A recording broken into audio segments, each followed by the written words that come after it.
تعالى انا اوديك للدكتور توشكا اما اشوف الكهرباء اللي مسكتك دي على غفله دي. ازيك يا دكتور؟ ازيك يا حاج؟ عامله ايه؟ الله يخليك. راح اتجوز من وراي ايه وانا كهربت. كهربته؟ ايه هو بيفضل يعمل كده بقى، يفضل يعمل لي كده. ابنك عيان يا حاج. تب من بوقك يا دكتور.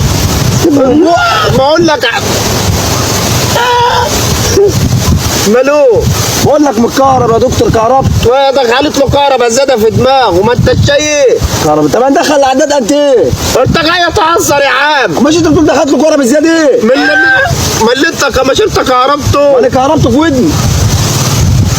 لا حول ولا قوة إلا بالله. يا عم مش انت دكتور بتاع الكهرباء؟ ايه؟ طب انا دلوقتي عايز هو دلوقتي بينور وهو ماشي.